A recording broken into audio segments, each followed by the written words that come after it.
Bonjour Marc. Tu avais prévu de nous faire un certain nombre de topos dans des fêtes régionales.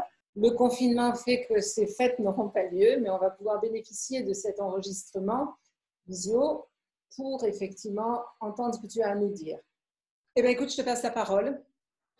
Oui, je pense que c'est important d'abord de remettre un certain nombre de choses au point, au clair, parce qu'il y a beaucoup de bêtises de dites. La dernière, c'est ce documentaire ou ce faux documentaire complotiste dont tout le monde a parlé et qui finalement est intéressant parce qu'il rassemble dans un seul documentaire l'ensemble des complots possibles. Donc, bon, comme ça, on a une espèce de dictionnaire.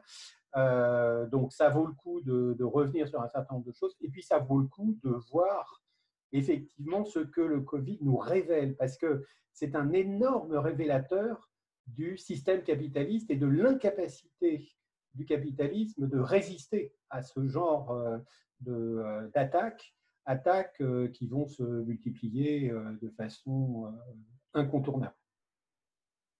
La première question que j'avais envie de te poser, c'est d'où vient ce Covid? D'où vient-il? Alors, le Covid, c'est un virus. Un virus, c'est un être vivant, mais qui est un parasite complet. C'est-à-dire qu'il est totalement incapable d'exister en dehors d'un hôte. Et un hôte, c'est une cellule. Alors, ça peut être une bactérie, ça peut être un animal, ça peut être un homme. Et le Covid ne fait pas exception. C'est-à-dire que s'il est apparu, c'est parce qu'il était caché quelque part chez un hôte et qu'à un moment donné, eh bien, il a été obligé de quitter cet hôte et de passer ailleurs. Alors, des virus, il y en a des centaines de millions vraisemblablement. C'est des virus différents qui sont un peu partout. Il y en a, on compte vraisemblablement pas plus de 1500 qui sont dangereux pour l'homme. Et la plupart d'entre eux vivent soit dans des cellules, des bactéries dans lesquelles il y a eu au cours de l'évolution pendant des centaines de millions d'années une espèce de symbiose qui s'est faite entre le virus et puis sa cellule hôte. Et chez l'animal, il y a des animaux qui sont plus particulièrement capables de supporter la présence de virus sans en mourir, parce que le virus, il ne peut vivre qu'à condition que son hôte existe. Quand il tue son hôte, il disparaît avec lui. Donc, il y a vraiment une coévolution qui s'est faite et qui fait que le usual suspect pour le Covid, on en a tous parlé, c'est la chauve-souris. Et les chauves-souris, effectivement, portent tout un tas de virus avec lesquels elles coexistent depuis des millénaires. Et ces virus, tant qu'ils sont là, ils ne bougent pas. Et puis, il faut que ces chauves-souris soient amenées soit à quitter leur habitat, soit à côtoyer les êtres humains pour qu'un virus comme le Covid puisse passer de l'un à l'autre. Alors, justement, comment on a fait, nous les humains, pour faire en sorte que ce Covid sorte de l'hôte dans lequel il était il se portait bien, quoi. Il se portait bien, oui. Eh bien, on a fait comme on fait avec tout, c'est-à-dire aujourd'hui, il y a eu une exploitation massive, complètement désordonnée de la nature, comme des hommes. Et cette exploitation, dont le signe le plus évident, c'est le réchauffement climatique, il y a des conséquences qui sont énormes sur la planète et qui, du coup, créent des déséquilibres à l'intérieur de ces coexistences. Je crois qu'on est loin d'avoir ressenti tous ces effets parce qu'aujourd'hui, par exemple, ce qui nous pend au nez, c'est la fonte du permafrost et des glaciers. Parce que dans cette terre glacée qui restait glacée tout le temps, il y a des bactéries, il y a des virus qu'on ne connaît pas, puisque par définition, ils étaient ailleurs. Et puis là, ça remonte. Et parmi eux, il y a sans doute le Covid-23, 32, et puis quelques autres. Et puis l'autre chose qui qui évidemment provoque des déséquilibres fondamentaux dans cette coexistence, c'est la façon dont on exploite les forêts, les champs, les eaux et tout, dont on construit aussi des écosystèmes complètement artificiels avec des millions et des millions, voire des milliards d'animaux qui sont pas censés être aussi nombreux et dans lesquels on va créer de nouvelles possibilités de coexistence pour des virus et éventuellement, comme c'est des animaux d'élevage, ils vont côtoyer les êtres humains et avoir un accès beaucoup plus facile aux gens qui travaillent là-dedans. Donc, on est face à vraiment une rupture ou des ruptures dans ces écosystèmes liées à la surexploitation absolument effrénée de la nature, comme il y a une exploitation des êtres humains partout sur la planète. En attendant les horreurs que tu nous promets pour demain et après-demain, pour revenir au Covid, pour revenir à cette maladie, quelle est véritablement sa dangerosité? Alors, la dangerosité du Covid, elle est très particulière parce que le Covid s'attaque à tout le monde. Il est capable d'infecter n'importe quel être humain. Il n'y a pas de défense naturelle connue aujourd'hui contre le Covid. En revanche, les effets qu'il va avoir sont très différents en fonction de l'état de santé, l'état général des personnes qu'il va infecter. Le Covid, c'est un révélateur de la pauvreté, de la mauvaise nourriture, de la promiscuité. Il va attaquer de façon féroce des gens qui ont un système immunitaire déficient. Alors, le système immunitaire, chez l'homme, c'est des cellules qui circulent en permanence dans notre corps. C'est une espèce de petite armée qui est là pour nous défendre contre toutes les attaques venant de l'extérieur. Il se trouve que ce système, il va être diminué dans ses capacités par un certain nombre d'atteintes. Alors, il y a quelque chose qui est très connu, c'est les atteintes de l'âge. Et le Covid touche particulièrement gravement les personnes âgées parce que leur système immunitaire, progressivement du fait de l'âge, devient déficient. Mais il va aussi toucher des personnes qui ont un système immunitaire déficient pour d'autres raisons, et en particulier à cause de l'obésité, à cause de la malnutrition et à cause de tout un tas d'autres maladies qui sont des infections comme la tuberculose ou comme d'autres, qui sont ce qu'on appelle des comorbidités.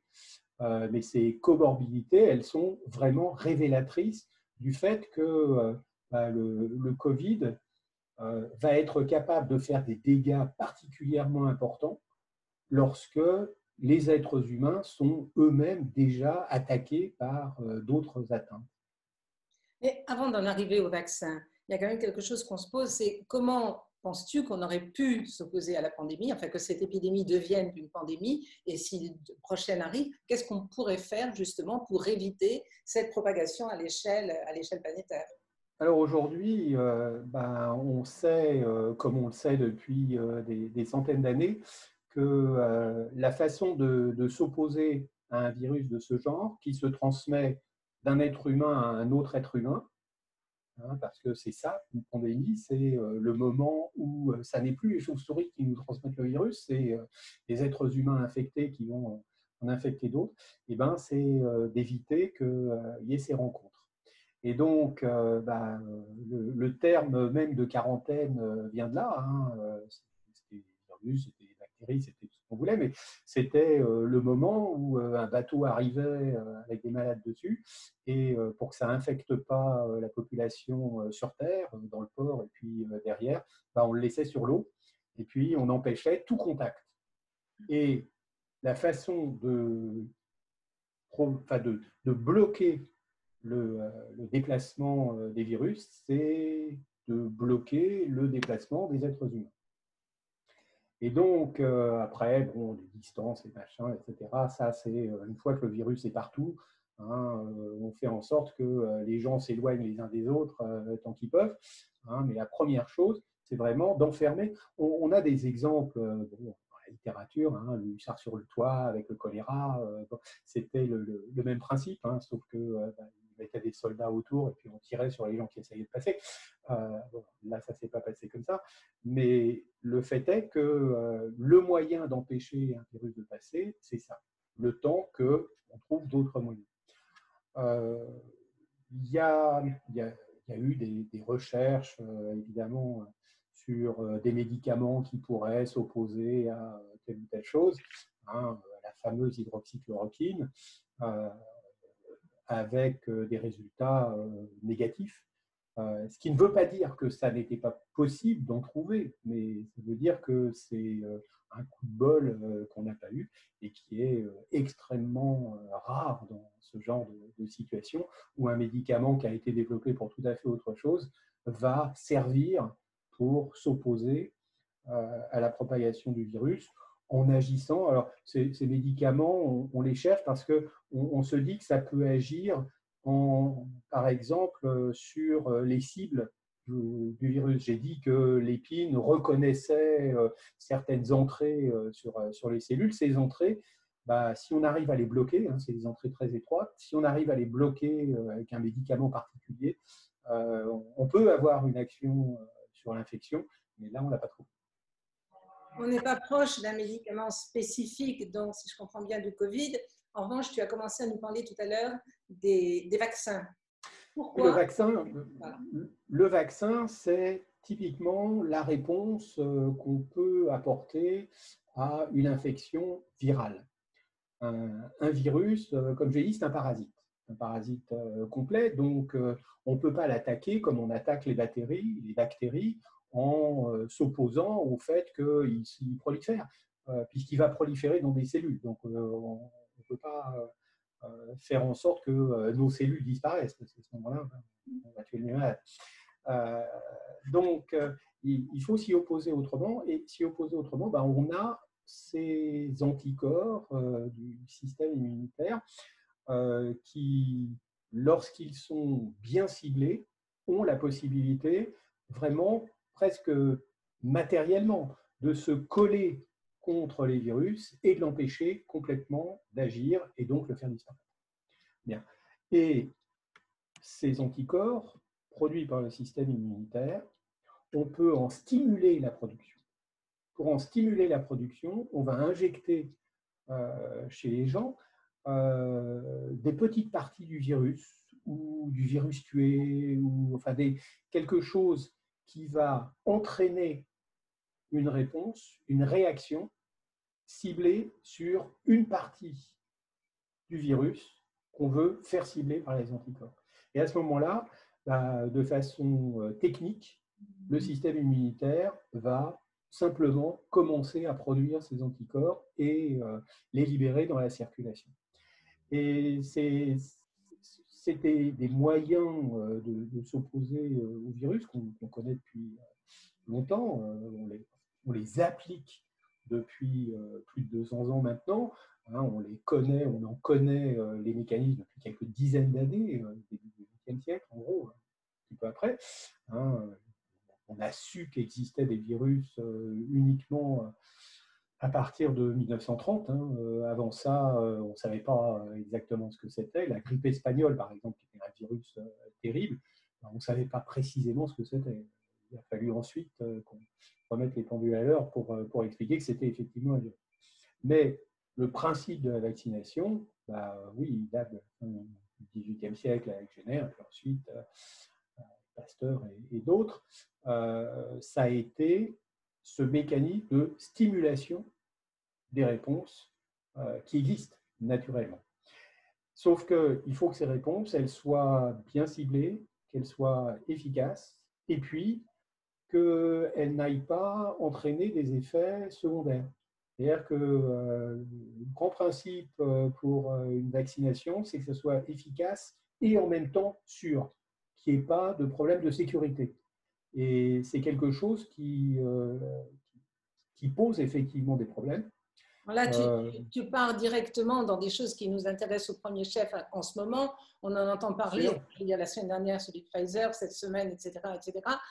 Est-ce que tu peux nous éclairer là-dessus sur ce que sont ces… Enfin, nous en dire plus. Voilà, oui, oui.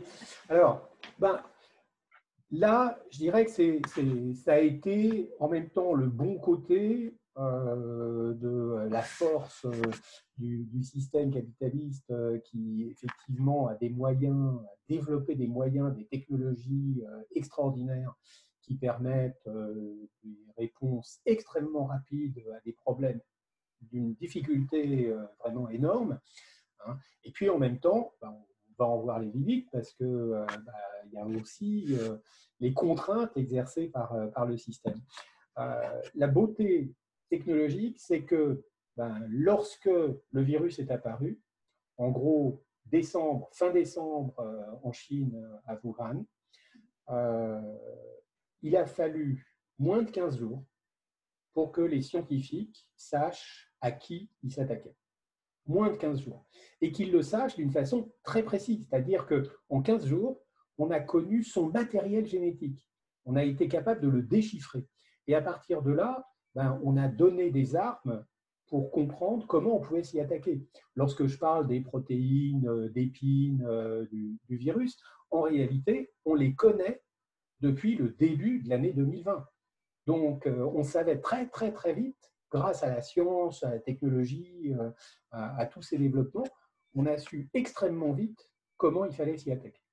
Et puis ensuite, les vaccins, c'est tout un tas de techniques qui ont été développées par des tas de scientifiques de par le monde avec le même objectif, mais avec à chaque fois les nouvelles techniques qui apparaissaient.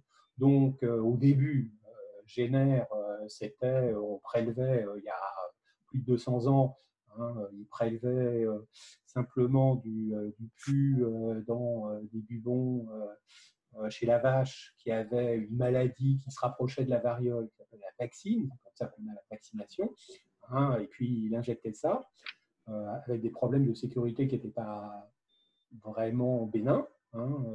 Ça marchait, mais il y avait quand même un certain nombre de gens qui développaient des problèmes graves. Et puis, progressivement, au fur et à mesure qu'on a su mieux caractériser les protéines, et puis maintenant le programme génétique, et puis l'utiliser, et puis qu'on a commencé à utiliser les virus eux-mêmes pour pouvoir introduire des choses dans l'organisme. La thérapie génique, c'est ça, c'est l'utilisation de virus pour introduire du matériel génétique dans l'organisme sans provoquer de maladie. Eh bien, on a su aussi utiliser ces mêmes techniques pour introduire du matériel génétique qui reproduit certaines caractéristiques du virus de façon à déclencher des réponses qui soient des réponses efficaces, immunitaires contre le vrai virus. Et le vaccin, c'est pas un virus, mais le vaccin que Pfizer et BioNTech et Moderna d'ailleurs sont en train de développer, c'est un vaccin totalement nouveau, avec des technologies qu'on n'avait pas appliquées chez l'homme jusqu'à présent, mais dont on savait depuis longtemps qu'elles pouvaient donner naissance à une nouvelle forme de vaccin. Et puis à côté de ça, il y a des dizaines d'autres équipes qui travaillent sur des vaccins plus classiques, avec des approches qui sont les approches qu'on utilise dans la rougeole ou dans d'autres vaccinations, qui sont là aussi efficaces. Ce qui fait qu'aujourd'hui, on n'est pas face à un vaccin, celui de Pfizer, dont tout le monde parle, qui éventuellement arriverait dans les semaines qui viennent pour sauver le monde, mais face à des dizaines de vaccins qui ont été développés en parallèle. Et c'est là qu'il y a un problème. Il y a un problème parce que ces dizaines de vaccins, je l'ai dit dès le départ, il faut caractériser deux éléments, deux propriétés. L'efficacité, parce que tous les vaccins ne sont pas aussi efficaces. Parce que pour être efficace, il faut que le vaccin déclenche une réponse avec des anticorps qu'on appelle des anticorps neutralisants. Tous les anticorps ne sont pas des anticorps neutralisants. Il y en a même qui sont complètement neutres vis-à-vis des virus. Et il faut, plus on a d'anticorps neutralisants, mieux ça va. Bien. Donc, l'efficacité doit être caractérisée. Puis de l'autre côté, la sécurité doit être caractérisée. On a entendu parler d'un malade par-ci, un malade par-là, qui présentait des troubles à la suite parce qu'il participait à un test de vaccin. Hein. Et donc, on se retrouve aujourd'hui avec des dizaines de possibilités qui ont été évaluées ou qui sont évaluées de façon parfaitement indépendante. Ce qui fait que, du fait du système qui veut que les industriels qui produisent les vaccins, en fait, ce qu'ils cherchent, c'est un profit personnel pour eux, évidemment, ils se refusent absolument à travailler tous ensemble, comme ça devrait être le cas, pour savoir quel est le vaccin le plus efficace ou les vaccins les plus efficaces et les vaccins les plus sûrs. Et puis, pour tester un vaccin, il faut l'introduire dans un essai clinique chez des dizaines de milliers de personnes. On a entendu parler du chiffre de Pfizer, ils étaient à 46 000, enfin bon, c'est des gros chiffres pour des essais cliniques, mais pas pour des essais de vaccins. Si on pouvait tester le vaccin chez 200 ou 300 000 personnes, les vaccins, on serait beaucoup plus sûr de son efficacité d'une part, qu'on pourrait établir autrement que ce qu'ils ont fait. Hein. Eux, ils ont regardé ça d'une façon un tout petit peu acrobatique. Hein. Le chiffre de 90% de succès, bon, c'était évidemment un effet d'annonce. Hein. Effectivement, le vaccin a l'air d'être efficace chez eux. Maintenant, la proportion d'efficacité, 90%, bon, c'est un chiffre jeté comme ça pour faire monter l'action de Pfizer. Hein. Et de l'autre côté, la sécurité, elle dépend de chaque individu. Et plus on en teste, plus on va avoir une diversité de ces individus. On va avoir des gens qui sont obèses, on va avoir des gens qui sont diabétiques, on va avoir des gens qui sont cardiaques, on va avoir des gens qui ont des enfants, etc., à condition d'avoir un nombre suffisant de gens dans les tests. Et ça, lorsqu'on travaille en parallèle sur une centaine de produits de façon complètement indépendante, on n'atteint pas ces chiffres-là. Et donc, on va avoir un vaccin dont on ne connaît pas réellement l'efficacité, même si on sait qu'il est efficace, parce que c'est différent. Savoir qu'il est efficace et savoir quel est le degré d'efficacité qu'il donne, ce n'est pas la même chose. Et puis d'autre part, qu'on n'aura pas comparé avec les autres sur le plan de la sécurité. Le titre de ton exposé, c'était le Covid, ce qu'il est, on a bien vu, ce qu'il révèle du capitalisme. On le voit bien encore, mais je te laisserai la parole quand même pour conclure, y compris sur cette partie-là. Oui, je crois que le Covid, il tape partout où le système est incapable, en réalité, fondamentalement, de répondre. Et il est incapable de répondre parce que le système capitaliste, sa loi, c'est le profit. C'est la recherche du profit individuel, du profit égoïste, pas de l'avantage donné à l'ensemble de l'humanité. Or, l'humanité est attaquée par le virus en tant qu'humanité. Donc, la défense devrait être organisée à l'échelle planétaire avec un seul objectif qui est de sauver les gens. Or, ce n'est pas ça ce qui se passe. Ce qui se passe, c'est que à chaque étape, à chaque pas, on pourrait dire, de l'agression du virus, on se rend compte que la recherche de profit va faire en sorte que, par exemple, on ne va pas arrêter les usines.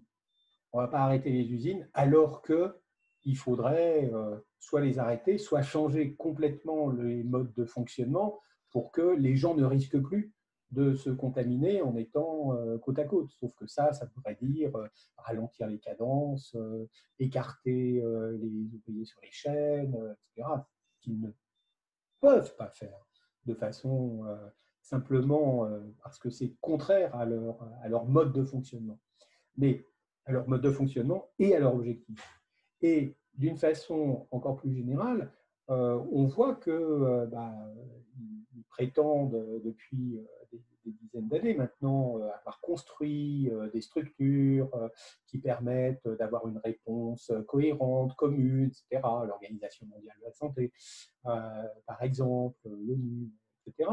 Et ce qu'on voit, c'est que dès que la réponse doit être une réponse structurée, organisée et qui doit marcher sur les intérêts particuliers de tel ou tel groupe de capitalistes, que ce soit d'un État ou que ce soit d'une partie particulière de la vie économique, eh bien, ce système-là est complètement bloqué. Et on ne lui donne absolument pas les moyens de faire en sorte qu'il y ait une réponse organisée. Et ce n'est pas une question d'avoir des gens qui sont plus intelligents, moins intelligents, qui sachent quoi faire ou pas quoi faire. Aujourd'hui, c'est intéressant qu'on voit dans le monde politique français les gens s'interpellaient en disant le gouvernement ne fait pas ce qu'il faut, il devrait avoir fait bien avant, ou il devrait faire plus tard, bon, etc. En réalité, le système lui-même empêche les gouvernements de faire quelque chose qui pourrait être réellement efficace, ne serait-ce que parce que justement, ils ne sont gouvernements que de petites enclaves à l'intérieur sur la planète, et que c'est pas comme ça qu'on résiste à un virus pandémique qui s'attaque justement à l'ensemble de l'humanité. Et ça, je dirais que c'est une conclusion qui évidemment est assez pessimiste aujourd'hui, parce que j'ai commencé en disant le système de recherche du profit fait qu'on s'attaque à tous les équilibres à partir du moment où on peut espérer, que les capitalistes peuvent espérer y gagner quelque chose. On creuse dans le fond des terres, où on se fiche pas mal du réchauffement climatique, on met du plastique partout dans les océans, on tue la biodiversité, on brûle les forêts, etc. Parce que la loi du profit amène des capitalistes individuels à considérer qu'ils peuvent y gagner quelque chose. Et cette loi, tant qu'on n'aura pas réussi à en stopper complètement l'application et à faire d'autres lois, eh bien, on ne pourra pas empêcher que la planète réponde. Parce que finalement, ce qu'on voit avec le Covid, c'est une réponse de la nature au désordre que le système crée en permanence dans la nature qui, elle, s'est construite pendant des centaines de millions d'années avec des équilibres qui lui permettaient de se développer correctement, qu'on casse aujourd'hui. Eh bien, Marc, merci. Merci beaucoup. Et puis, à un prochain rendez-vous, tant qu'on n'arrive pas à se voir en présentiel, comme on dit, et sinon, nécessairement en présentiel. Ah oui, absolument. Absolument. À très bientôt. Merci. Au revoir.